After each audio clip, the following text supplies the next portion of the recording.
De Bruyne. Bernardo Silva. Is this the moment? Yes, it is! Bernardo Silva at last gives City the lead. Kroos thinks about it. Oh, he's hit the bar. Grealish. Gundogan. Bernardo Silva! At last the lead that reflects how brilliant City have been. Well, that's magnificent. Oh, even better. Another save by Courtois. De Bruyne takes a deep breath. It's gone in. I think it's an own goal. The only thing that matters is City need 3-0, and surely now they're on their way to the final.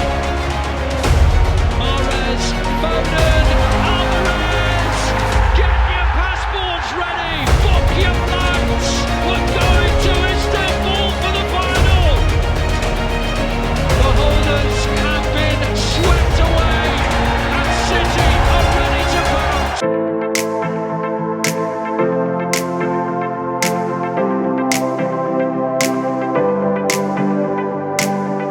Of course, the big news from across the globe: Real Madrid nil, Manchester City for a dominant performance from City. Welcome to the 433 podcast. I am Hansale. Later on, we have that exclusive interview with Mohd Noor Ali. He's one of the biggest legends in local football, to talk more about that. But we kick things off in the Champions League. For more on this, here is Pep Guardiola and Carlo Ancelotti. At home, we feel incredibly comfortable with our people. So, yeah, I had the feeling that we had 1 year pain in our stomach. What happened last season? I think today went out everything that we had. It was so painful last season. When the people say lack of character of these players during 1 year, we show again how special this group of players they are. I would say a big congratulations for all organization, since our chairman, our owner, until the last person, because they work with a real purpose, and yeah, we are there. So when you reach the final Champions League, you have to celebrate. Unfortunately, we don't have time because on Sunday we have the chance to win the Premier League. But, terrible problem, yeah. Yeah, no, it's not a terrible problem. It's nice, but of course tomorrow we'll be with the families all together in the breakfast, and 1 day off. We prepare the game on Sunday. Yeah, they show the commitment in our intensity, that we adjust something, and the players were outstanding. Player never in this type of stages, in this type of games, Bernardo's always there. It's always a set. He's one of the best players I've ever seen in my life. It was not a good performance, of course. Manchester City was better. They deserved to win. They played really well, above all the first half, and they took advantage. And then for us, it was difficult to come back in the game. We tried in the second half, but was so difficult because their performance was really good. We could manage better the ball. We lost a lot of ball in the first half. They did high pressure in front, and we were not able to move the ball as usual. They have a lot of quality. They put a lot of pressure, and so nothing new. It's a good team. Now, from the Football Tab, joining us, Elliot, of course, is a correspondent from Bundesliga. Later on, we're going to talk more about the Bundesliga. But first, Elliot, of course, seeing at how Guardiola, a former Bayern manager, and we see how his team's dominant throughout his tenure over there. What do you think of his team's performance? It was incredible. I the whole time I was looking at this semifinal, after Inter had gone through the day before, I thought maybe there was a possibility if Inter were at their very best that they could. There was an opportunity for them to win the Champions League. But then after, I didn't expect. Well, first of all, I think I didn't expect it to go like that, because I was in two minds, because logically speaking, City have the better team. They have the better players. They have probably the better coach, at least right now. But on the other hand, you just don't bet against Real Madrid, and I thought they did pretty well in that first leg against City, even though they were under pressure a lot of the time. I thought that there was a good possibility that City would win, but the way they kind of dominated that match, I thought was incredible. And I thought we may start to see the City that we've been, I guess, advertised in the Champions League since Pep has been there to follow through. And it was just a breathtaking and one-sided performance, and it was the Real Madrid thing hasn't been going that well in La Liga, but they've done things in the Champions League. So it's hard to pick against them in that scenario. But to see what they did to Real Madrid was just I was floored. Even though City probably is the better team and probably should have won that game anyways. The way they did it and how one-sided it was very surprising. I think Pep is just on the precipice of potential treble, and after what we saw in that semifinal, I think it would be quite shocking if they don't end up with the Champions League in their hands at the end of this. We'll get to Real Madrid later on, but let's talk about Man City first. Were you surprised because throughout in the first leg we've seen Vinicius Junior a wonderful goal, and then we saw an equalizer as well. Were you surprised that he still include Bernardo Silva? Because we can safely say in the first leg, perhaps the one that didn't shine in that game was Erling Haaland and Bernardo Silva. Were you surprised he still go for Bernardo Silva on the right hand side instead of maybe Mahrez or maybe Foden's in there? Well, I thought it was smart to stick with what he'd done in that first leg primarily because even though he didn't have his best moment, he's capable of these moments in the Champions League and big games of the Premier League as well. And they got out of the Bernabeu with it level. Now they're the better team, so they should have won that game. But the fact that it was still in play going into the Etihad, I thought the reason I think you stick with that choice is because you have guys like Foden and Mars you can bring off the bench in important moments. And I don't know. I just think that what Pep has done with this team in general has been extremely impressive. And obviously Silva is capable of those moments. And I think he just paid the faith in him and that he would deliver. And I mean, that's exactly what we saw against Real Madrid. But I think he's able to do that because he has such great players off the bench that can come in if Silva's not having, I guess, the best moment or he struggles at the beginning of the game or whatever could have happened. You have Mahrez and Foden to lean back on, which very few teams are able to do. So because of his options and his experience, because he's been with City a very long time, I felt like it was ultimately the right decision from a Manchester City perspective. And I think after what happened in the first leg with Holland, I thought that he would have a better game as well. So obviously he's not going to drop the big man in that match. But I agreed with him sticking with his original choice. But once again, because he has other weapons on the bench that he can rely on if things did go south. But unfortunately for them, it did not, and they kind of had quite an easy time in that second leg. Oh, if it wasn't for Thibaut Courtois, this could have been a mauling. This could have been 6 or 7. True, Yeah. Thibaut Courtois was fantastic. Perhaps Real Madrid's best player. How with social media and everything, it's Erling Haaland. That's what he's been bought by Manchester City for nights like this. From a striker point of view, what do you think is gonna affect him? Seeing that you watch him over the years in Bundesliga, is it gonna affect him that he got 0 goals in these 2 ties against Real Madrid on a big night of a Champions League like this? No, I don't think so. I think obviously he's been scoring for fun, and even though they brought him for these particular moments, bringing him there is not necessarily he has to score the goal to win the Champions League or the goal to get them to the final. It's the impact he can have even when he's not scoring goals. And in the Bundesliga, he was a different player than he is now. You don't see very many games where he struggles, and there are not very many individuals in the Premier League that can make him that basically can frustrate him in the way that not a lot of Bundesliga defenders, but there's one in particular, and again, it's not a big name, that every time they played against each other, he got suffocated. And because of the team that he has around him as well, he's always going to have moments, possibilities to impact the game. And yesterday, he may not have scored the goals in the first. Like he wasn't good at all. You could hardly notice him because of the job Rudiger did on him. But in the second leg, he almost scored. He had that chance that was cleared off the line by I think Alaba, and he continued to him in just from his stature alone, alone and what he's done this season, he puts a sense of pressure on the defense, even if he's not scoring.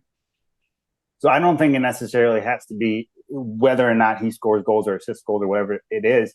I think it comes down to whether he played well. Because if you bought him for this money, you come into this Real Madrid semifinal, he plays poorly again, then I think to a certain extent he's going to be the scapegoat if things don't go well. And on some level, it affects his Ballon d'Or case. Because if he has his historic season, but he doesn't show up in the semifinal and the final, then the season he's put together will have less value. So for me, the fact that he played well, I think, is more important than rather than him scoring goals. Because if he had scored a goal and played poorly, I think this it's not as an enticing example because of the situation. But the fact that he did play well, and even though he didn't score, I don't think he needs to score in every game. But as long as he's playing well in the games, he's in the important games, I think that's what matters in the end.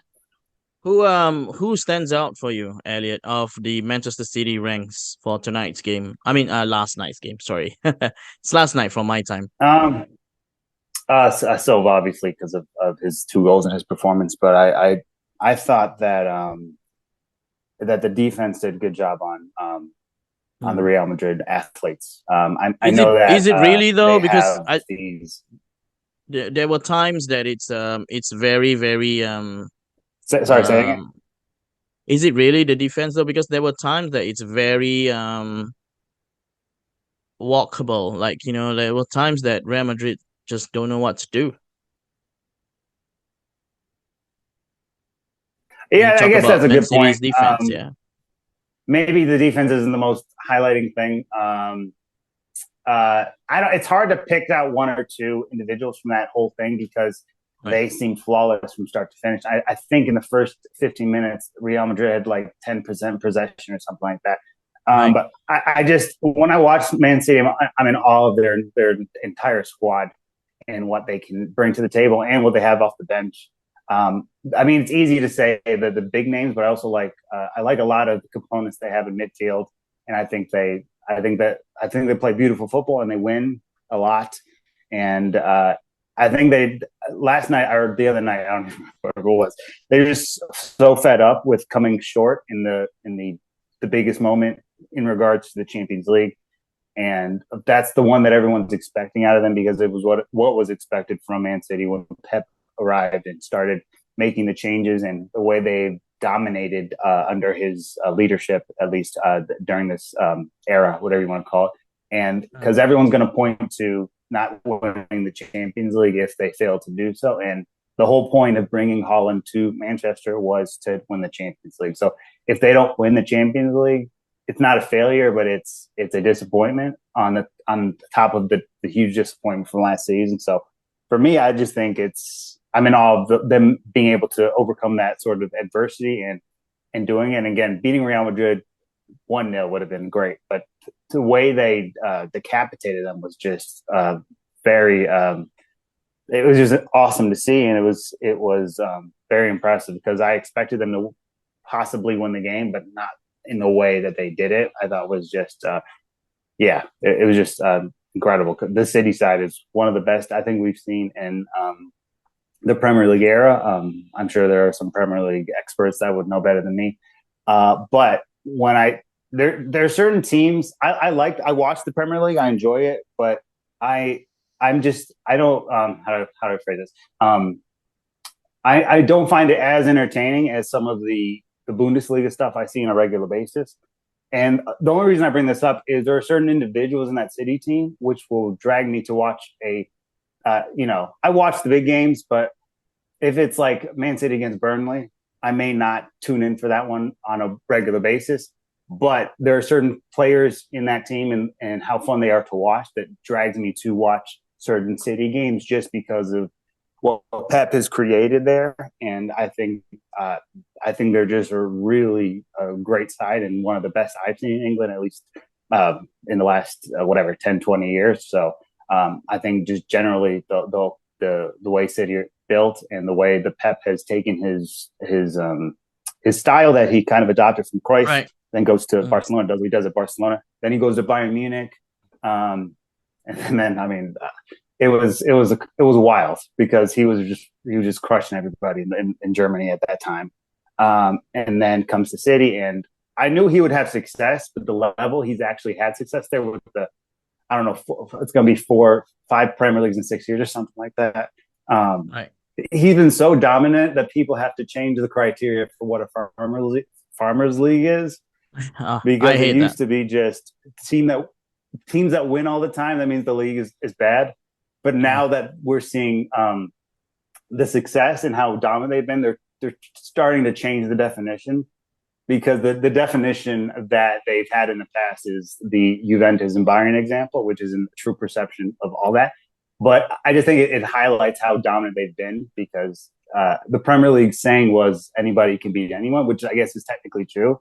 But we haven't seen a team like this win all the time as frequently. And I know Chelsea had a period where they were winning all the time, and Arsenal had a period where they were winning, and Man United obviously had a period where they were winning. But this, in such a short window of space, for them to win as much as they have, I think is just it's crazy. All right. Very quickly, before we move on to Real Madrid, how's the reaction from a Bundesliga point of view towards the Champions League tie between Man City, on how they blew Real Madrid away? Like what Wayne Rooney said, it is a one-sided result. It is a one-sided performance. Just very quickly from a Bundesliga point of view. What in regards to? Sorry. In regards to Manchester City's dominance, it's kind of like that's Pep Guardiola. That's one of us, especially from Bayern, right? So, what has been the reaction over there? Well, obviously, a lot of people are very prideful of what Pep has he went to Munich to do, or what he failed to do, and now has gone to England, and now is on the cusp of winning the Champions League there, with the style of football that had Bayern Munich started this huge, long run of titles, which hopefully ends very soon. But I'm not a big fan of Manchester City for the same reason. I'm not a big fan of Leipzig for the same reason. I'm not a big fan of PSG.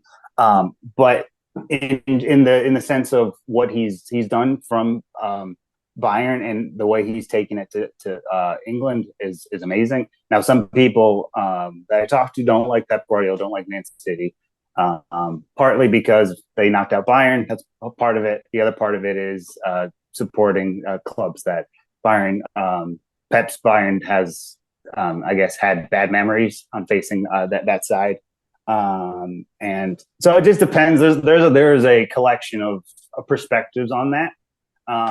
A lot of Bundesliga fans have been fighting credibility because of the way Bayern have dominated, and a lot of people attribute Pep's Bayern specifically of starting that whole run of terror. That's how I've explained it.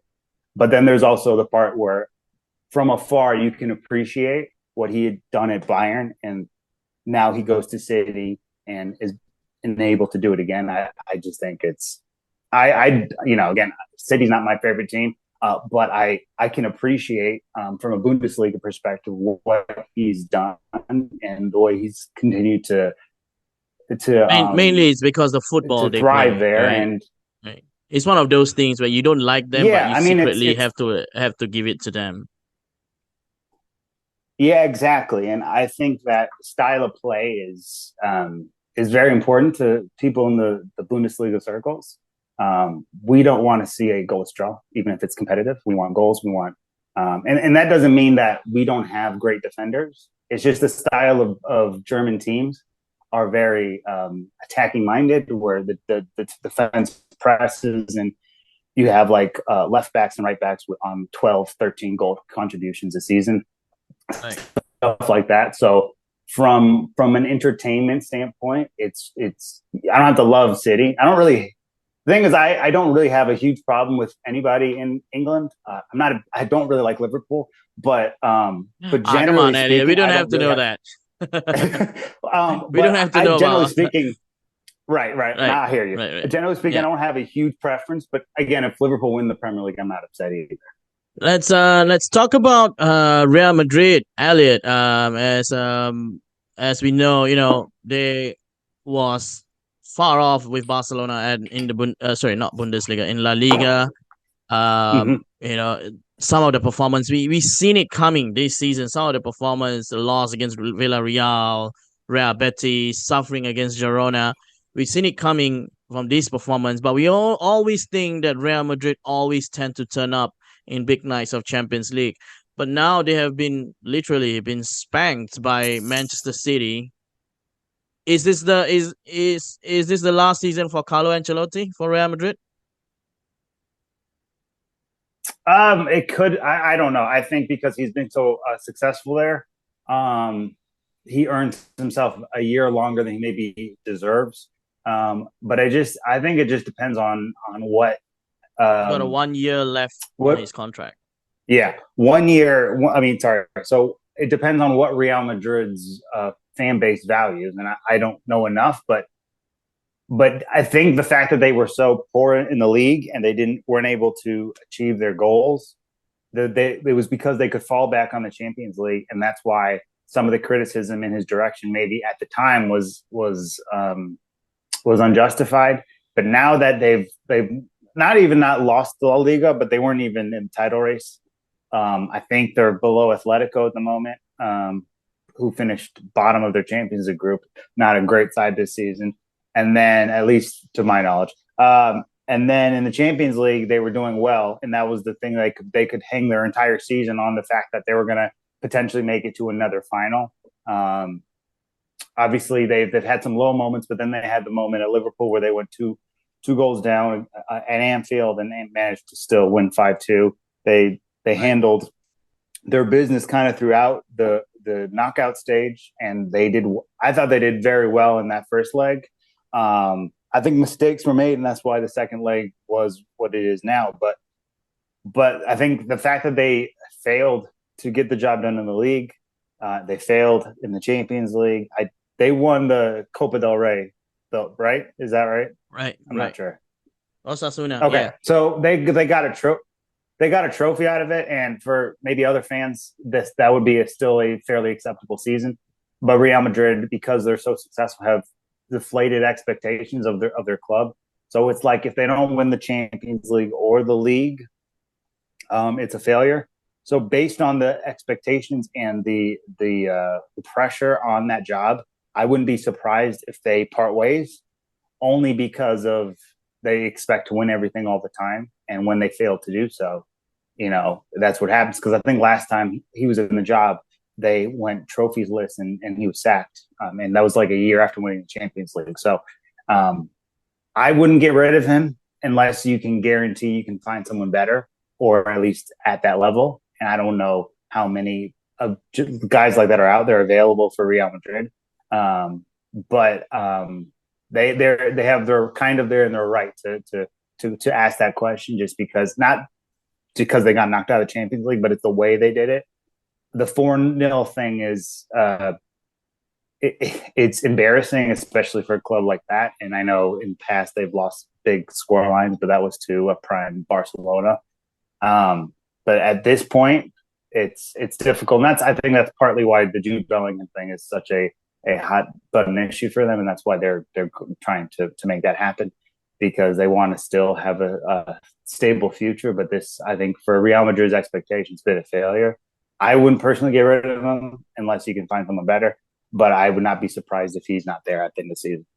It's nice that you mentioned Jude Bellingham, Elliot. What's the word here? Because my sources told me like probably last week that it's a done deal for Jude Bellingham to Real Madrid.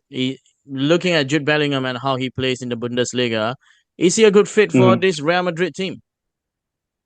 Yeah, I think that whoever was going to get Jude Bellingham was going to get a fantastic player. Just from a Bundesliga perspective, I guess my confusion with Jude Bellingham, and maybe Real Madrid are looking for the type of midfielder that he is, but my confusion from the attention on Jude Bellingham was the fact that, in my opinion, some people disagree. Most people in Germany actually don't disagree, but the best midfielder in that age group is Wirtz. And before his injury, that wasn't even a conversation. It was just like, yeah, water's wet. So from my perspective, from a Bundesliga point of view, now Real Madrid may not need that type of midfielder, but that was the slight confusion. Like if you're Real Madrid and you're going to go for the best, if you're going to try to win and continue to win, you go for the best young midfielder in the league, and that's not Jude Bellingham, in my opinion. Now, some people would disagree with that. I think it's a little ridiculous, but with all that being aside, but I understand why someone like Real Madrid would go after Jude Bellingham, because I think he would be a perfect fit for that. A more perfect fit for Real Madrid than, for example, Liverpool, because if he goes to Liverpool, it would just be completely overwhelmed. It does seem I understand like what you mean. It just doesn't suit their profile, the way he was playing, right? I think. Yeah, it's because if he goes to Liverpool, for example, he's going to be around a bunch of guys who are not on his level, and he's going to have to carry.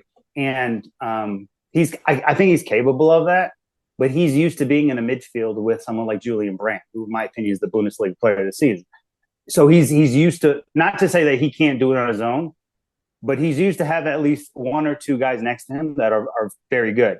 Now, maybe not to his level, because I think going to Liverpool, he walks in as the guy there, but I don't think that's something he'd be interested in, just because he will be overwhelmed and there will be so much responsibility on that.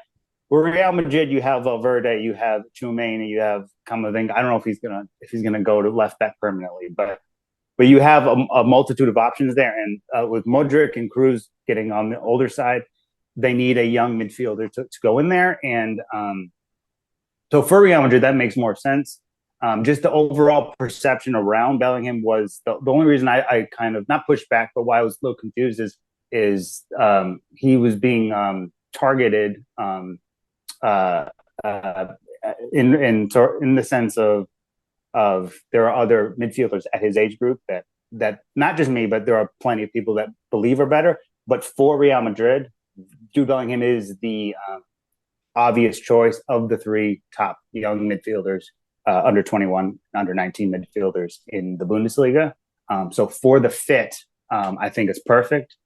But I just think a lot of people don't realize or haven't been paying enough attention to what Wirtz has done. And that's partly because he was injured. But that's my only thing. The other top midfielders, if you're after a midfielder that's high profile that can do it on a big stage, there are three midfielders that should have been in consideration for all these clubs that are going after it. But as far as fit, I think Jude just slips in there and would be perfect. Now, whether he goes, I don't know, because I'm hearing it's done. But then there was a report about, he said something about something about the talk on staying after he scored against Gladbach. I don't know if that's true, but on the video, it could have been saying that. So based on what we're hearing from Romano and others, is that the deal is extending. It could be closed soon. But on the other hand, he hasn't signed anything yet, so it leaves the possibility for him to I think it's either Real Madrid or he stays at Dortmund. I don't think he goes anywhere else, but I would say that he goes to Real Madrid. Take that, Florentino Perez. You make the wrong decisions. You shouldn't have go for Bellingham. Wirtz is the player to go. Take that, Real Madrid. It's funny that you mentioned. I think he's better. It's funny that you mentioned Camavinga as well. Let's go back into the game. Like there's he played a good game at the Bernabeu, Camavinga, but I think over the years we watched football over the years.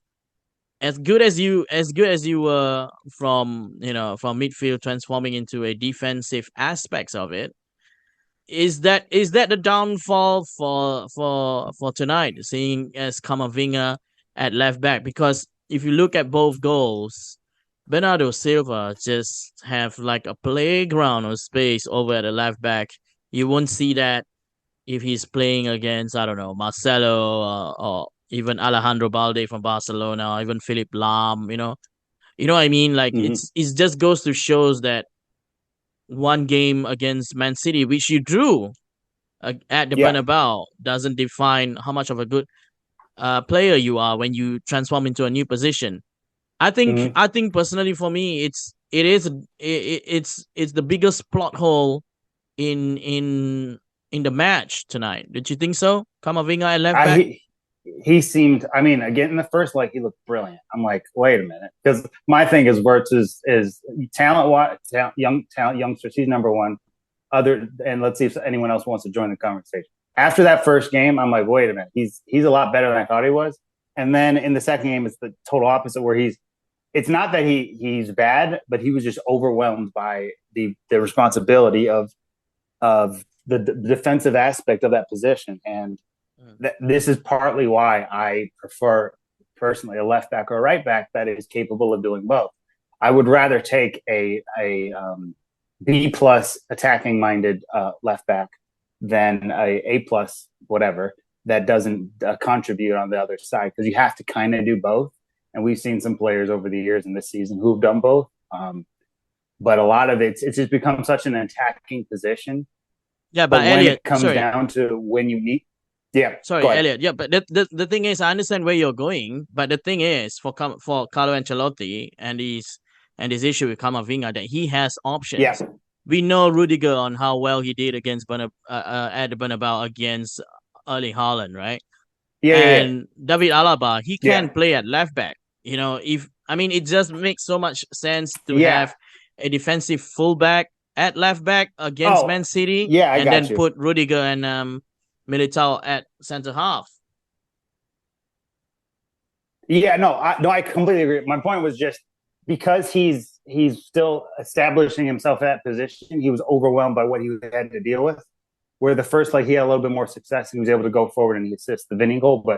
But from a defensive standpoint, I thought he was overwhelmed by Bernardo Silva and he couldn't deal with it. And I think he's a fantastic player, but he just met a player on City that just had his number and felt like he couldn't do much in that game. Where in the first game he was sort of much more successful in the sense of handling that occasion. But on the second leg he just looked overwhelmed, and I don't know if that's necessarily his fault. He was doing the best he could, but he just ran into someone that was really tough, and he couldn't kind of figure it out. Yep. All right, it's I think we move on from the Champions League. Right now we have our Champions League final. We know the lineup in Istanbul, and again, it's an English team going against an Italian team as well. It's not the first time in Istanbul. The last time we had was, of course, the miracle in Istanbul called by the Liverpool fans, AC Milan and Liverpool. Who you got your money on, Elliot? Inter against Manchester City, and why is it Inter? Well, so I picked Inter at the beginning of the season. So really, things changed. I did from the beginning. I was gonna pick Bayern, but then they lost Lewandowski, so I thought I thought it was gonna be a repeat of 2010 with Inter winning again.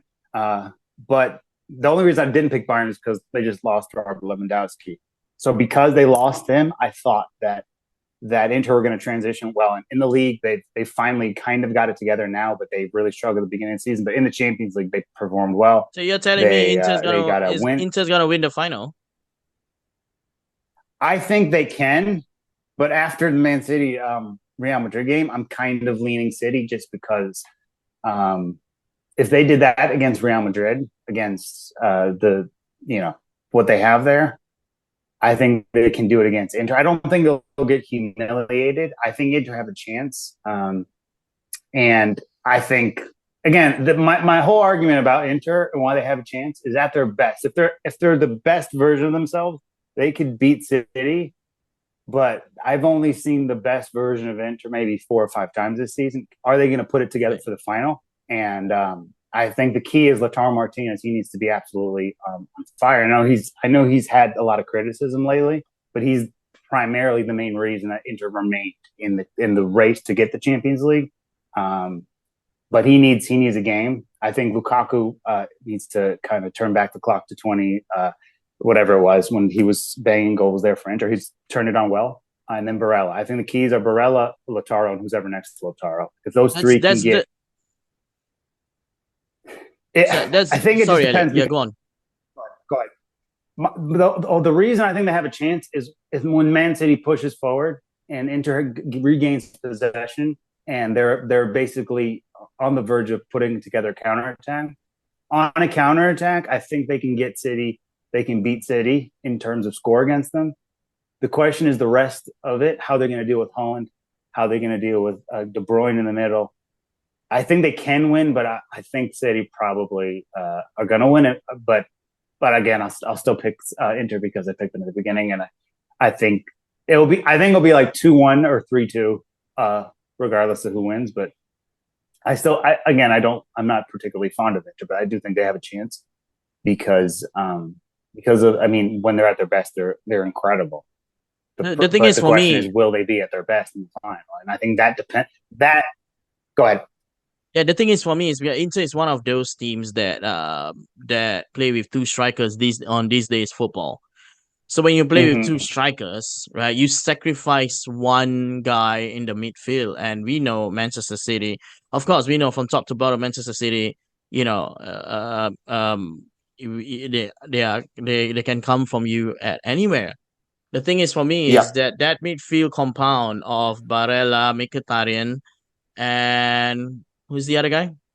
Mkhitaryan, Barella, and Kanalahu. Çalhanoğlu. Yeah. Gosh, I hate pronouncing his name too.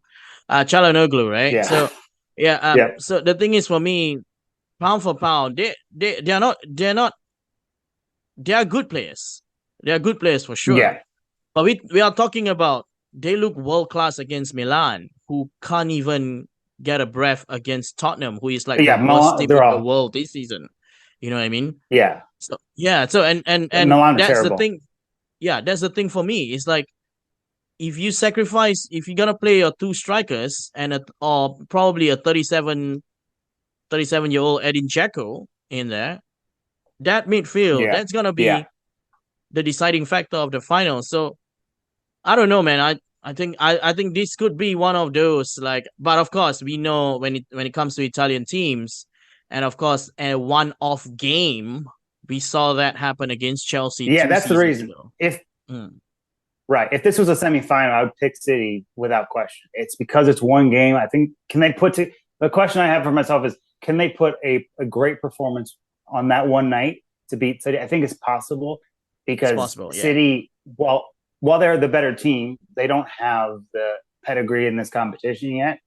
They lost to that Chelsea side that I finished like 5th or 6th that season. So they can be beaten, but I don't think Pep is going to make mistakes.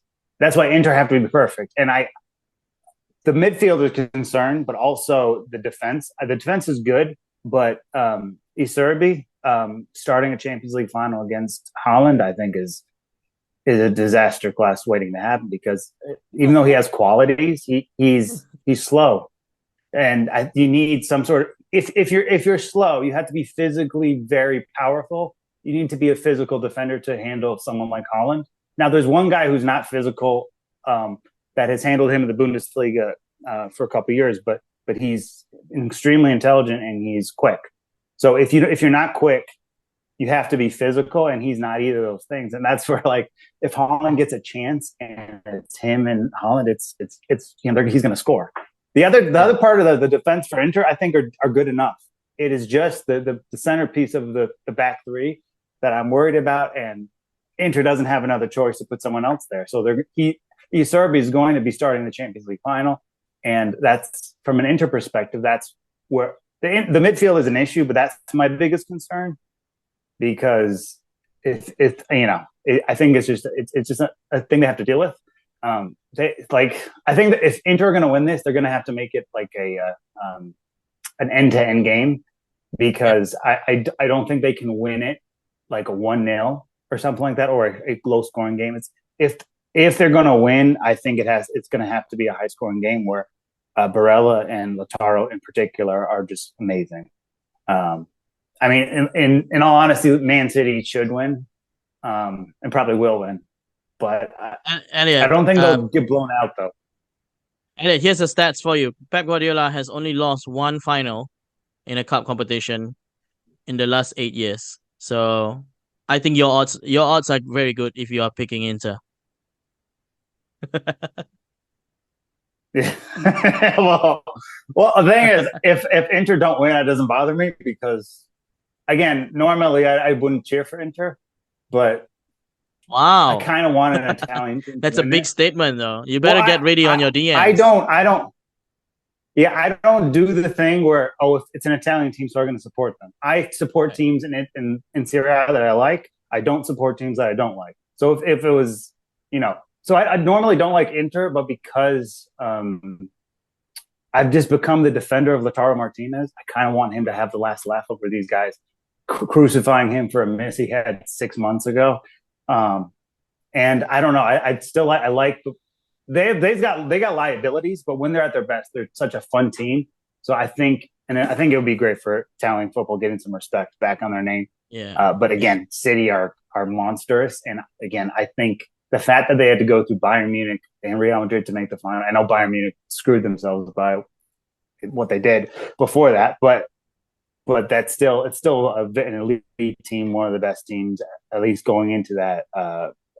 They were playing like it at least before some stuff happened down the stretch. But then Real Madrid, who are the champions of this competition. So Elliot, the fact that just they very went through quickly. that side, they're probably. Elliot, just very quickly, where do we stand on the Juventus deduction points? Is it going to happen this season or next season? Just very quickly on that. I think it's probably not going to happen. I know it's been like re-appealed. I don't know how. There's some stuff that may still lose their points. I don't think they will.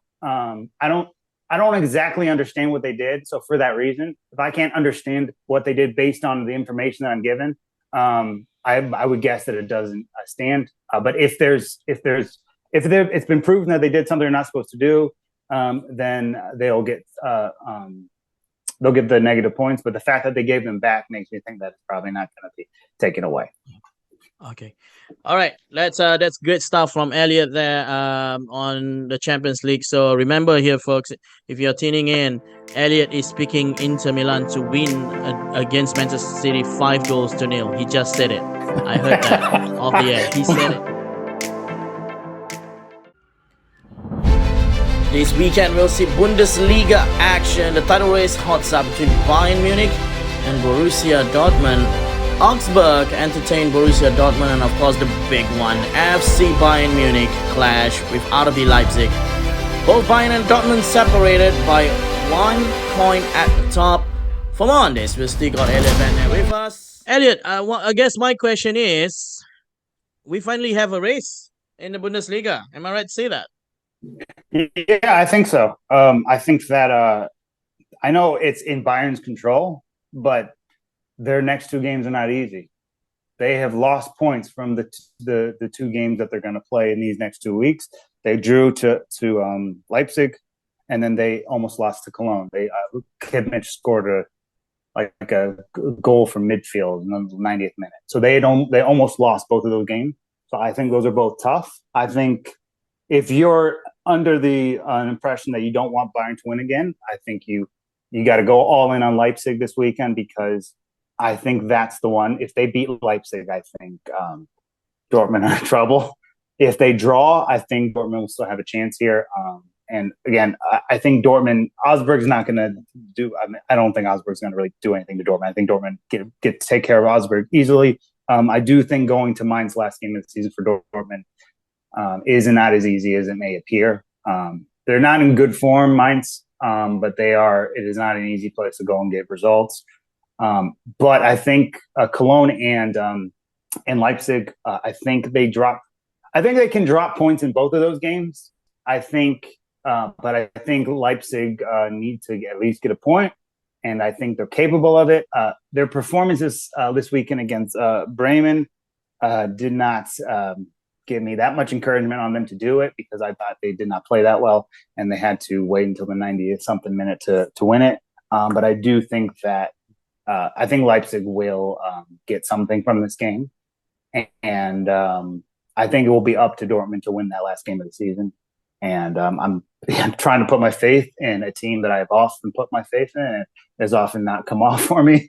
But I do think at the end of the season at Mainz that if Bayern drop points, I think It's interesting because Tuchel has a couple wins. He's other than the Schalke game on Saturday, he hasn't looked that good with the Bayern team at any point since he's been in the job. That's why I give a good chance for Leipzig and Leipzig mostly. Cologne could have a chance of getting something because they almost beat them before. And then I think Dortmund, if there's a draw, it'll be in their control, and they can not allow what happened in Bochum to happen last game of the season if everything goes their way. But I think this will probably come down to last match day of the season, and we would all like Dortmund to win that title. But even if they don't, I think at least we had a legitimate title race kind of all the way through, and that's some positive you can take. But I really hope Dortmund finally win the league because I love the Bundesliga. I'm tired of seeing Bayern win all the time. Yeah, but the thing is for me, Elliot, well, let's get to Thomas Tuchel later on. Let's focus on Bayern, because the thing is, when Bayern, the problem here I see is that Serge Gnabry is the top scorer for Bayern this season, 13 goals, and then Jamal Musiala with 11 goals. Both of them are, as far as I'm concerned, not Musiala. Serge Gnabry is not a regular starter. But the thing is it because as superior as Bayern is, when Lewandowski left, we will be like, they're still gonna get it done. The goals will be shared among and whatnot. Mm-hmm. Are they really missing Lewandowski, in your opinion, this season?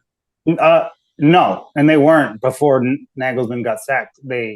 He was getting guys like Musiala has been coming on strong the last couple of years. He just hasn't had the numbers to back up his performances this season. He's had, in my opinion, he was in the player of the season conversation very tightly with Julian Brandt. I don't think that's a conversation. I think it's Brandt has substantially pulled away now, but he was right on that sort of line of who's going to win the. I mean, there's been the title race, and there's also been who's player of the season, and it was so close. Every week I had changed my mind, and he was at his best, was doing amazing things, and then especially before the World Cup, right? Before the World Cup, something happened after the World Cup. Yeah. I mean, no, he's still been pretty good. He just hasn't been scoring at the same rate. But his performances have been. He had a few games after the World Cup that weren't good, but for the most part, I think he's been fairly consistent this season. And then you had like Chibo Moting, who, it's kind of become a meme at some points. Had 17 goals on the season. It's been his best. His best scoring season since he was at Hertha or Hoffenheim. I forgot which one. The team was blue. But so he was getting contributions out of there, and they were scoring at a higher rate than Lewandowski. I think it helps having someone like that in the middle, like Lewandowski, to score all the goals. But he's getting the Bayern team has got contributions out of everybody, or at least they were. They still kind of are. But with Gnabry, you have Sane in there. Mane's not been good, but the majority of even the kid Tel from who they got from France in the summer, who's only 17. He has like 5 or 6 goals in the Bundesliga, and his minutes are not that great. But he's still getting contributions. He comes off the bench in the 85th minute, scores in the 90th. It's just kind of been so as a collective unit. I think they're. I don't know if the stats say they're scoring more than without Lewandowski, but they I think at some point they had been scoring at a higher rate. Now Lewandowski got them 50 goals not in all competitions, got them like 50 goals. But now that he's gone, they spread. I think the way they play is smoother. It's more attractive, and I think it's more effective. But the thing is, the other teams in the league this season have massively improved, and that's why, even though they're scoring better without Lewandowski, that's why they're not running away with it, because some of the other teams have been much improved this season, but they're getting contributions kind of all over the place, and obviously there's a good chance they can win the league because if they continue to do that. Musiala didn't have the best run of form since Tuchel's come in, but he got an assist against Schalke. And then obviously Serge Gnabry scoring all the time, scoring at a high level as well. But everyone's kind of doing their part, or have been for most of the season. There's been some dip in form in the last few months, but overall, I think if you're just talking about are they a better team without Lewandowski, I think it's possible. I think not having a Lewandowski in the Champions League is what got them there, but it's not. I don't think that affected the Bundesliga campaign that they've had. Yeah, take that, Lewandowski. You can have your titles with Barcelona. They don't need you. Bayern don't need you. Bayern's just gonna buy Harry Kane next season, and you'll be erased from Bayern's history. Okay, Elliot. Very quickly before we move on to Dortmund, out of 10, how would you rate Thomas Tuchel's performance as a half-season manager so far? Out of 10, I'm gonna get killed for this. Like a 4, maybe. I think 5. it's fair. I'll give him 5. I think it's 5. I think that's fair. Yeah. And just real I think quick, 4 is fair. Yeah. The reason is, so they won that first game at Dortmund. He used Nagelsmann's exact team. He made one sub. That's it. And the guys that played under Nagelsmann played the way Nagelsmann plays. They won that game. That's the reason they won that game. Then they dropped a bunch of points. They got bounced out of the cup. They were outplayed by Freiburg and deserved to lose that one. Then they came back in the league. They dropped to Hoffenheim, who at the time were in horrible form. They dropped to they beat Freiburg, but they weren't that good in that game. And then if you look at the form that they've had a couple victories here and there. Schalke was the big one, and then Musiala just disappeared. And again, people are going to blame him for that, and he has to take responsibility too. But it seemed like Tuchel was doing experiments on the team throughout this half season. And again, I think if he had started with Bayern at the beginning of the season, they'd be in a good shape to win the league. But coming into sort of in this situation, I think he's handled it very poorly. And again, it's not his fault. But all the positive things that Nagelsmann was doing this season have not shown up since he's taken the job. And I think he's a good manager, but I think this situation was bad, and I don't think he's done a good job. And they've only played really well maybe one time. We'll probably see we'll probably see the real Thomas Tuchel team next season. When he has his full season and his full preseason as well. All right, now moving on to Borussia Dortmund again. We just want to speed up on the discussion here. You mentioned Julian Brandt. To you is the Bundesliga Player of the Year. He's obviously leading the team right now. As I can see, they are 1 point behind Bayern Munich with 67. So their remaining fixture. What's going to happen here, Elliot, if you were to tell me what's going to happen against Augsburg, against Mainz? They'll win Augsburg. I'm certain they'll beat Augsburg, and I think they'll beat Mainz. I think it'll be tough. I think that one will make them. It'll give them some nerves there, but I think they can do it. It's going to depend on whether Bayern how do them favor or help them out or drop points. But I think Dortmund will win out the rest of the season. They've scored 5. Last weekend they scored 6 against Wolfsburg. They've been fantastic. I was afraid all season they were going to go away from their identity, but following what they do, they understand why they've been successful this season, and they continue to kind of piggyback on the top of the things that have been successful. This is a team that plays well together, but Julian Brandt is the centerpiece of what they do well. And they have not ignored that, and they identify that. So Julian doesn't need to score or assist, but he is the one that is taking this Dortmund team to where it is. And I thought that Dortmund were going to not be able to realize that, even though it's obvious to me, and they were going to try to do other things to try to make this successful. But they've been playing through him, and that leads to Jude Bellingham doing well. That leads to I can't say his name. Kareem, the kid from the speedy wingers, been doing well. Diane Malin's in great. Yeah, there you go. In great form. Haller's scoring every once in a while. Everything's kind of clicking. And then in defense, they've been fantastic. Kubel made a bunch of mistakes in the Bayern game, but other than that, he's been great. I think Schlotterbeck is a top 2 center back in the world this season. And everything, all the reinforcements that they made has been paying off, and they just gave Julian Brandt a new contract. He's about to make the team of the season for the fourth time in 5 years. I really think that they found what's been a success for them, and they continue to build off that instead of trying to over evaluate certain things. And I think they're going to take care of business. It's going to depend on if Bayern drop points. But if Bayern do drop points, I do think they're going to win the league. But it's going to depend on Wait, hold that thought. Hold that thought on your prediction of the Bundesliga. Yep. Hold that thought. Yep. Okay. Okay. Very quickly. Gio Reyna, we know about his problems with the U.S. national team, and from my understanding, yep, you have been you are located in the U.S. What is the perception here for Gio Reyna? How very quickly on this. Real quick, I think a lot of people got crushed him for what happened with the family, with the drama. But his performances would suggest in the Bundesliga when he's been healthy that he's better than all of them, at least the players on the national team. I think they need to, as a national team, they need to get behind him and get it. So the team can be successful.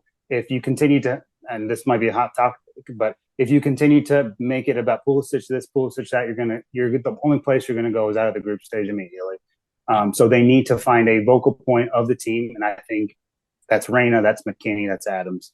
And if those three are the main points, all the other talented players will come together. But I do think that they need to make sure that Gio has a place next season, and to put everything that happened behind him and behind the U.S. and to push forward.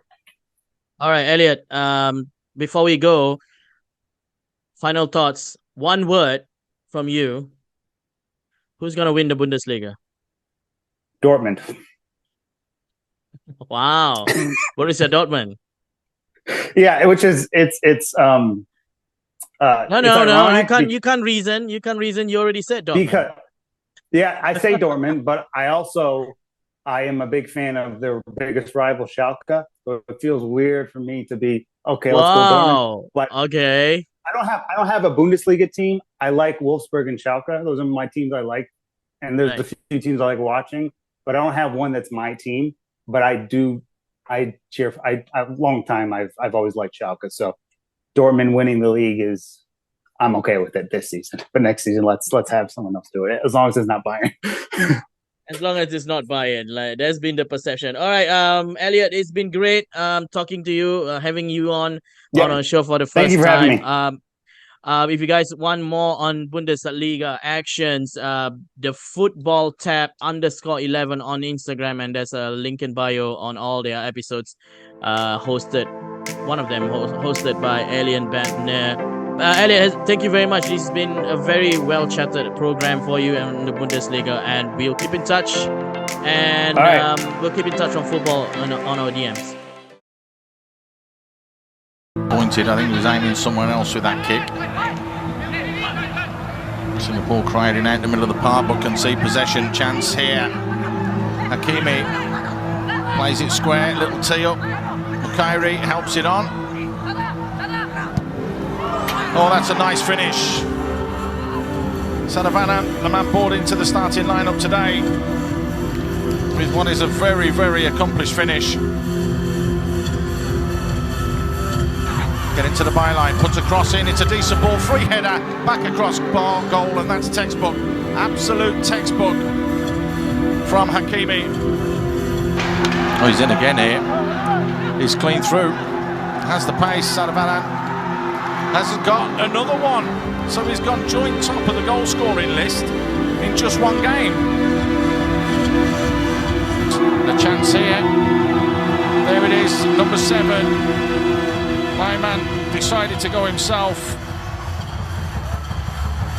4 minutes into stoppage time. The route is almost complete.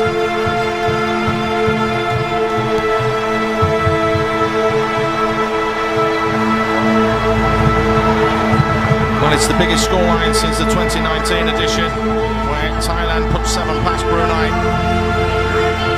Malaysia have been on a different planet today.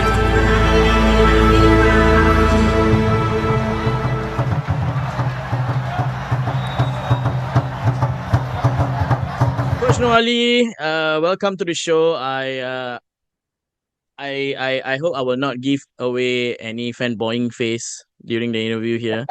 Uh, for those listening in and viewing it on our YouTube video podcast version as well, this is an exclusive interview here on the 433 podcast. Here is a guy. He's won S League titles with, is it 3 times with 2 different teams, right? In Geylang and SAF. Yeah. Am I right to say that? Yeah. Right? Yeah, okay. Yeah. So 36 caps for Singapore national team, scoring 6 goals in total. But of course, he's part of the 98 Asian Football Championship, which is transformed into the Suzuki Cup nowadays. And of course, embarrassingly, I have to admit, I used to collect his sticker back in my primary school days. Coach Noor Ali, welcome to the show. Thank you Thank you so for much having me. for Thank you. spending time with us for this interview. And I have to say, from a personal point of view, this I'm fine. I'm actually fanboying like right now. Yeah, welcome to the show. Thank you so much. Thank you for having me, man. Hey, Coach. First off, happy 21st birthday, 21 birthday. You just celebrate your 21st birthday, right? Right. Jangan mana putih ah. Yeah, before we kick things off and all this, how do you celebrate your 21st birthday, Coach? Of course, I meant recently, yesterday. Ah. Okay lah, I'm not 21. I'm 48 already. How I wish 21 was my first appearance for Tampines Rovers back then. I've been good. I've been splashed cold water by the boys after yesterday's training session. Really? Celebrated my birthday with my family, and thanks for the nice new Mac that they just bought for me for my work. So that's a good start for all the work that's coming in. Right.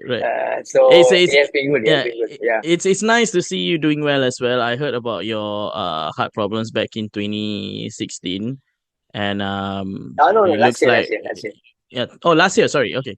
It looks Yeah, like we've been praying really well for you, and nice to see you. And again, I can't Thank you. stress this enough. Thank you for dropping by on my show. No worries, man. Yeah. Okay, Coach. So as we showed you the scenes from what has been in my personal experience, has been a tragic week here in Singapore football. Before we jump to that, I would like to cover on some stuff. Your experience as a coach ever since you retire, was it back in 2013? Right? You No, I started coaching back in I retired in 2013. 2013, Yep. right? Yep. And Okay. then So what? I was the assistant coach back then to coach Kanan in Geylang. Player assistant coach, yeah. Okay. So give us as listeners and viewers, how's the transformations been like since 2013?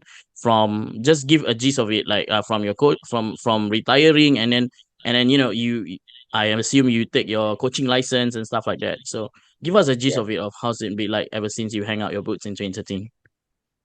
I've always had this interest in coaching since my playing days, and I started taking up my C license in 2005. Back then, I was still playing for Warriors, and then my B license the next following year, 2006, and I was still playing until 2012. I took up my A license, and that's where I thought, like, it'd be nice to start doing some coaching at youth setup and everything. So I was coaching academies, schools, at the start to gain some experience out there. I was part of the NFL team also, Admiralty, and I think that's where the street coaching is, and it teaches you a different way of coaching, And when I stepped into the SPL, IS League back then as assistant coach to Kanan, then I find it's a totally different ball game, Right. how much of commitment you have to put in as a first team head coach, And I started taking the under 23 back then. That's called the Prime League, and it was nice coaching youth setup, be able to give back whatever experience as a player, and and as I grow in 2016, I was still the assistant coach to Coach Hazrin back then. Then the challenge came in 2017. when I was given the head coach job. And that is something that gives me a different thinking towards coaching, because then I realized that it's not good enough to be an experienced player or to be playing at a certain level. You actually need Really? more than that, yeah, to coach at this level, and it's good to have that background, but I think coaching is different than playing, because playing basically you have to take care of yourself. Here you've got to take care of 22 players, and it's not only about coaching, it's also about managing. It's a lot of factors of things to do, Right. mentality of players, Right. uh, Hold that besides the thought on that, football. coach. Yeah, Hold that yeah, thought on that, yeah. right? Okay. What okay, because from my understanding here, been doing a lot of research on you ever since I got the nod of interviewing you, right? In Yeah, 2018 you actually left Geylang yeah, for Japan, yeah, right? Can you brief yeah. us just a little bit on that? Okay, so actually I'm coming to that. I think the thing is, what actually changes my mindset as a head coach was when I went to Japan. And I was very grateful to the club that I was given the opportunity, Right. and it really changed my mindset as a coach, because everything was detailed in terms of coaching. Everything was well planned, and the work ethics that these Japanese have, really got into me, and I realized that coaching is more than whatever you do on the field. There's a lot of prep and planning to do, and something that I think I was grateful that I was given the opportunity to learn, and having to work with these professionals, really professional guys out there, understanding what they do, really inspire me to be a head coach, lah. And Mm. when I came back in Singapore, something that I always have been practicing, and for me is I'm never afraid of failure. I think that's part and parcel of your journey as a coach. I mean, I feel as a player, there's no good times all the time. You have bad times in the season, you have bad season as a player, good times in the season, but that's what you're gonna get as well as a coach. You have good results and you have bad results throughout the season. But I always think what I've learned in Japan and to bring it back in Singapore, it's not easy. But one thing I learned is that always look at yourself and learn how to improve yourself instead of just focusing on the mistakes of the players or the team, because at the end of the day, you are the coach, and Right. it takes everything on and off the field, If the team loses, for me, I always go back to myself and I have a look at myself first. What did I do wrong, or what did I went wrong? What decision I make? Something that Right. might have caused the game and everything. And something that I really, really learned in Japan. And this takes a lot of time and effort, to do this, because you have to look at the videos. You really have to go through the training plan again. You have to look what went wrong the week training, or what happened to this player. So there's a lot of factors in terms of coaching, uh, and along the way, when I was in Geylang 2019, all the way up to now, I have bad times. I've lost to LCS 8-0, and there was a lot of people criticizing and everything, and that doesn't bother me, because for me, that's give me a lot of motivation. I don't really follow social media and read about it, but I think it always give me motivation to keep on working harder and try to improve myself first. Then I can help the team to improve. And I think that is one thing that I've learned to be as a coach, because I don't think about my past as a player. I think that's done and over. I've won and as a player and achieved so many things as a player, but I think as a coach is totally different. Yep.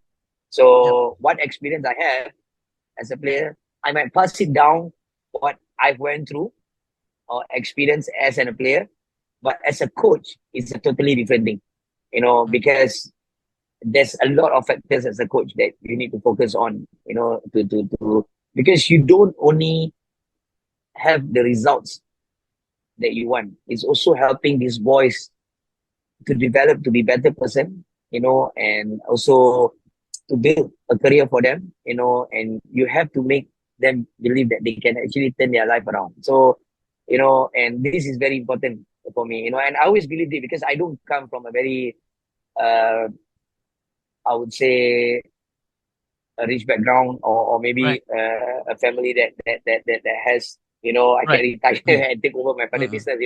I think I see how my parents work hard to bring me up, and how I work hard myself to be where I am today. And if you ask me, nobody will say that Noali will be a head coach one day. That's 100%. But the hard work that mm. is being put, nobody knows. So, that's the reason why I don't care what people say or people talk. For me is I have my own ambition, I have my own dreams. I just focus on that. If it happens, it happens. If it's not at this point in time, I'm happy whatever I have, and as a coach, I'm happy what I won't say what I've achieved, but what are the things that I've done so far.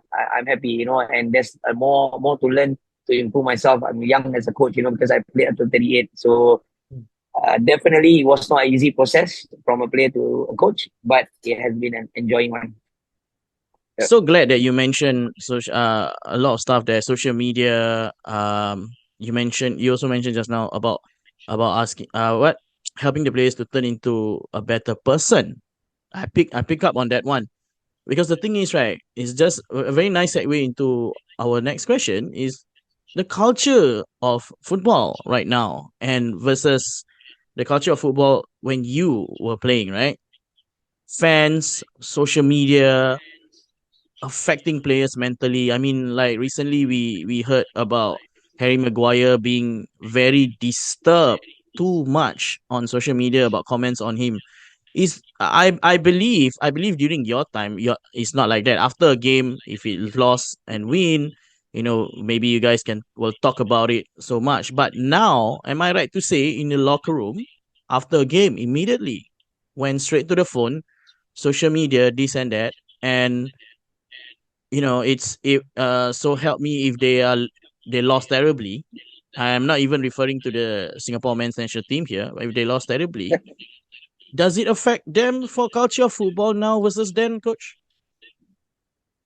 I mean, definitely social media is a very, uh, how do I put it? It's You a see, the platform where everybody express you see the themselves. thing is, right, like As you mentioned yeah, you don't social media, right? And it's a very, very tough thing to do for these days. So sorry for interrupting you earlier. But my question is, no, right, is it affecting the players? definitely, Yeah. and the issue with this social media is it's a platform where everybody can express their feeling, even the fans, the coaches, and the players. But again, you're if you win and you open up, you love to see whatever the comments is, you know. Mm, But the problem mm. is like whatever is When you happening right now, lost. nobody wants to read the social media, and Yeah. and and you know how bad it is. It can go to, and it can be very, very mentally disturbed, especially when you have family, you have kids, you have parents, and people don't care out there, they will just say Yeah. whatever they want. As much as we want to talk about the football part, and everybody wants to win and do well, but at the end of the day, we also must understand all of us are human beings, we'll be affected in some way or another. It goes both ways, it goes both ways. As a fan, I I will say whatever I want. It's the same thing to the players and coaches.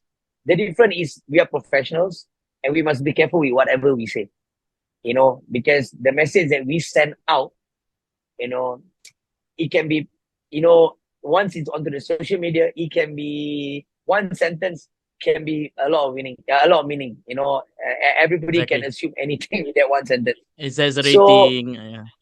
Yeah. yeah. And we got to accept that because we are professionals and we are basically the highlight of basically the sports, and everybody is looking at us, and something of course I learned along the road, and as a coach, and I think it's not easy, especially I'll just give you a very good example. I was really in 2000 maybe 21, there was a lot of social media going after me, a lot of people going after me, and it was mentally disturbed, and everything, so I was thinking, and I don't read about it, and people put across the messages to me, and say, this fellow is saying this fellow is saying that, this fellow is saying that, and I always tell my friends, say like, no, let's not bother about this. But at the end of the day, it still disturb you, out there, So how do we handle this, because we have families, we have kids, I have kids, I have sons who are also playing football. How does this affect me? So this is something that I learned along the road. I always think that, as long as you think that you have given your best and you know that you have tried, and you yourself can admit the mistakes that you have done, move forward, and then keep working hard and keep on doing what you're doing best at, because you cannot please everyone. Yeah, exactly. You will definitely have haters, you cannot deny that, So for me, I learned how to handle this a bit better now, as a coach. So, but at the end of the day, we also must understand, the coaches are also human being, we make mistakes, and the only thing we as coaches must understand one thing. This is what we're gonna expect. This is what the fans are going to come at us. This is what not only the fans, even your high level management people at the club, when you are not winning, all this will come at you, and it's a big risk. The only question is whether is it worth the risk, taking this, and be able to do what you love doing at, coaching sports football in Singapore. So again, I go back. We don't have that culture of social media during my playing days, or maybe not that much, at that point of time. So you only see people outside, and people will not criticize you face to face, So you will not get that, So that's the different thing. Yeah. But coach, I mean, correct me if I'm wrong. When you were playing, there's no social media. But when you lost a match, right, the criticism is much more worse because they are telling you face to face. Am I right to say that? I Or mean, talk shows or whatever. I mean, because it's a one-off thing, it's like if you see, last time you only see the fans at the stadium, and Exactly. maybe you lose a game, you see they booing you, shouting at you, blah blah blah blah, and it's one day done and over. All of us just move on because there's nowhere to read. Yeah, maybe it's in the papers, the media is writing, maybe another 1-2 days. This social media can keep on going, non-stop, and even after 1 month later, if another result comes out, it will still continue with whatever that has done. Maybe the last 3 months. It will still be In the back there. of your It head. cannot go away. Yeah, Yeah. So that's the different thing. Yes, there was a lot of pressure back then because we when you play for the national team, expectations are very high, and people expect you to go out there and win and then try to do well and everything. And the fans want to do that. But the difference last time is, there and there, maybe 48 hours, everything is gone. Okay. And the different thing is this: we as players back then, we just go back on the field, work harder, and then go back because after that it's done and over. But social media, no. At this point in time, it just keep on going non-stop. You if you look at whatever fiasco right now is happening, it's still happening until today. It's still the talking point is always there today. It never stops. So I think that is something it can be very mentally disturbed. Yeah. So glad you pointed out as well. Due to the recent SEA Games results, especially from our Singapore's national team, men's national team, to losing to rivals Malaysia, like as we see in the scenes earlier, the fans backlash and everything. Should Singapore football be worried about the backlash from the fans? And also, are you surprised that the fans have reacted the way they did? Because again, for those of you listening in, I'm not criticizing. Like, fans have every right to say it, but I think we have to be realistic. Singapore football, the fans have not always been supportive of it, but when it comes to the losing aspects of it, are you surprised from the backlash from the fans, especially in SEA Games level and stuff like that? I mean, that's part and parcel of the game. The fans are the number one in the sports. They are always there. They are coming to the stadium to watch the game. So they have the right to voice out whatever they want to voice out.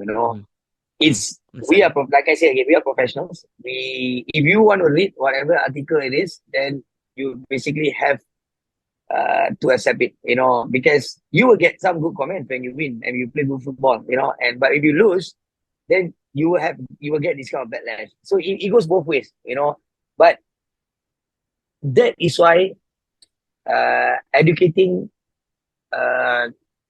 coaches to handle media is very, very important, for me. And that is something that back in Japan, we were taught on how to handle the media. How do we actually have to,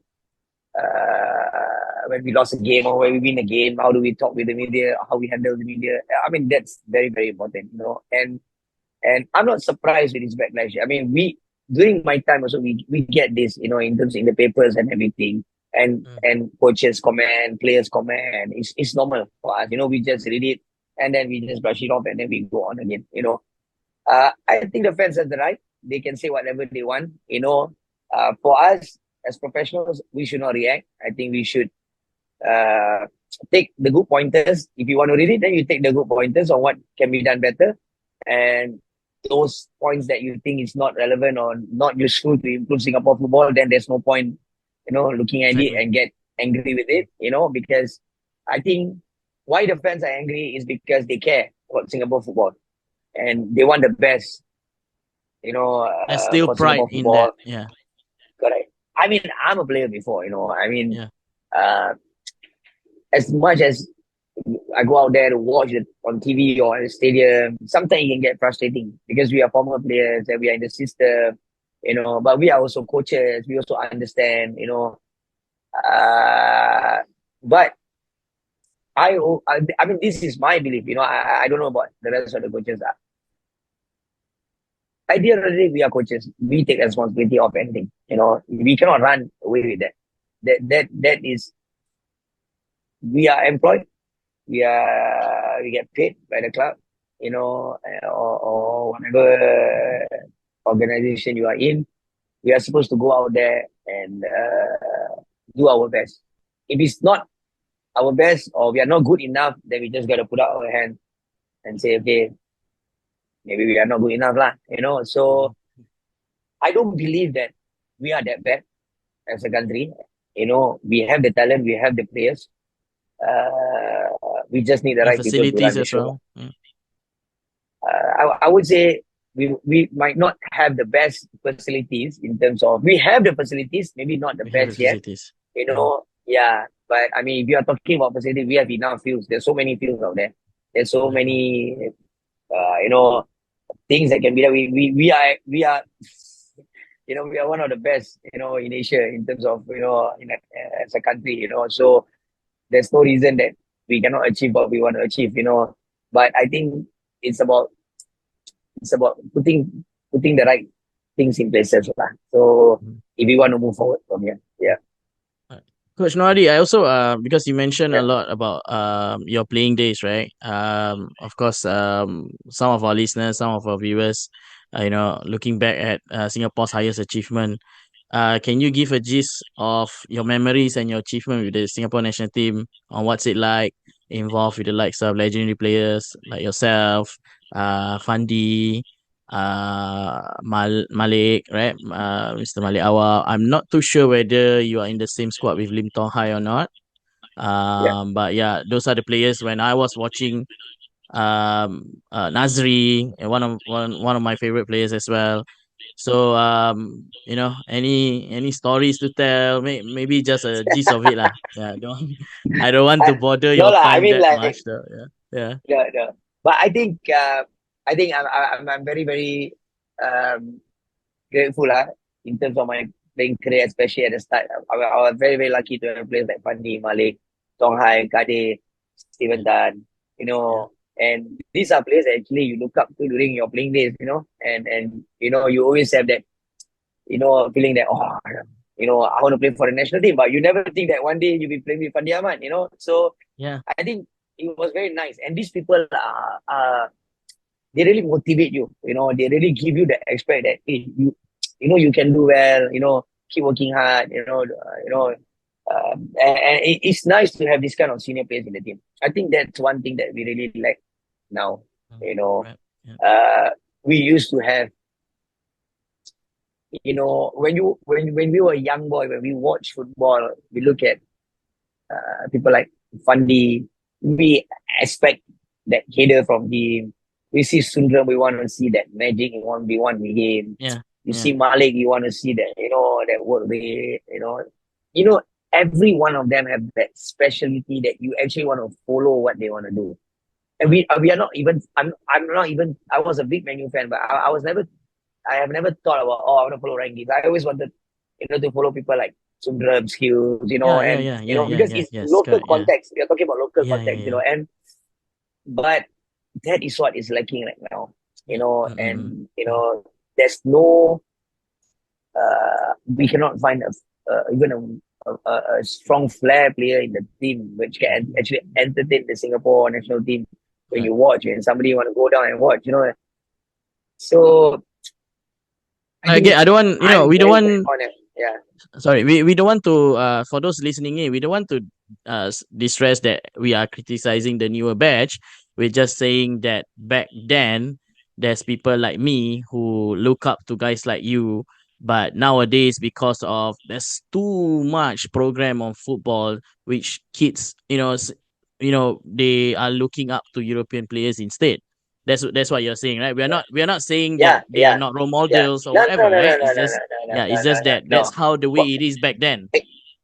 yeah, that's why Yeah, they have great players like Maradona last year. But maybe exactly. during the Yeah, World Cup, everyone will go like, oh, I want to be Maradona, I want to be Ruud Gullit, I want to be, yeah, Van Basten, when they see the goal score. But once we yeah, go yeah, back yeah. to Malaysia Cup days, we are focused on, people like Fandi, Sundram, Right, right, and right. everything, we look up. So and these people are our heroes actually, because we see them live at National Yep, Stadium back then. yep, So yep. now you have to wait like Ronaldo to fly to Singapore to be able to watch Ronaldo or Messi. So it's a totally different era environment. And Right, and right. and when Exactly, you manage to exactly. go out there and train with Fandi, it's like, oh my god. I used to watch him playing the National Yeah, Stadium. Now yeah. I'm basically playing with him, in the same team. So that is the feeling that it gives you a lot of motivation to do well, and you really want to play football and you really want to Right. achieve, and see how your heroes, be proud of you. So I think that is something that when I grow, I'm very lucky to have the opportunity to basically work with this group of players. Yeah. Right. Because Okay, I was coach. never a good player, but I was, yeah. No lah. You are one of those. No, no, I You, mean, Nazri, okay, what I Kadi started, Aya, like we are the workhorse. lanky, skinny player. Never have I ever thought that people short players can be a footballer, that kind. Yeah. So I actually think that, body type and all, you actually, you don't like, of course, you don't look like an athlete, but you can play. I mean, like Raul, like Yeah, Messi, all yeah, these, you yeah, look them in the yeah, streets. What? This one footballer? Right? You know what I mean? yeah, Like it's the same. That's the same yeah, category. yeah, Coach, okay, yeah, just before we wrap yeah. up, Alright, thank you for okay, spending your time with no us worries. here on Hot Three Yeah, Podcast. I just want yeah, to cover in very quickly with yeah. you. If there's these four options, if there's one word that you could describe this, what is the next step for football going forward here in Singapore?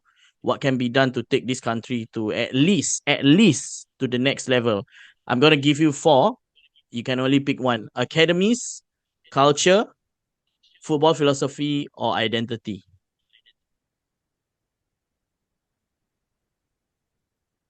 Wow. To be honest, we need all, but If you are the governing board of Singapore football or whatever lah, right? Whatever, top management or what. I mean, When you start, you have to culture and start from scratch. culture Yeah. and culture and identity. It's about the same balance, lah. But I believe that everyone knows the culture of Singapore football. We Right. have a lot of academies in Singapore. We know culture of Singapore football is always sports and studies. And what's the other one? Philosophy. Academies, I culture, mean, definitely philosophy, and some. identity. Yeah. Yeah. I think before we go into the philosophy, definitely the most important thing is we need to know the identity of our Singapore football. I think that's very, very important, because having the philosophy, not knowing what is the identity of our Singapore football, then there's no philosophy to it, So we have to find our identity first, then we can know what kind of philosophy that we have as a country. That's very, very important. Okay, Ken. Thank you, Coach. Okay. I appreciate Thank your you. time, Thank you. and I thank you so much for joining us here for today's podcast. That was Mohd Noor Ali. Special thanks to him and for taking his time over to come on over to the 433 podcast. It has been a pleasure. Make sure you guys watch out for the weekend. Lots of great football to be played here. Thank you so much for watching and listening and viewing 433 podcast on all platforms availabilities. I am Hans Saleh, and I'll see you soon.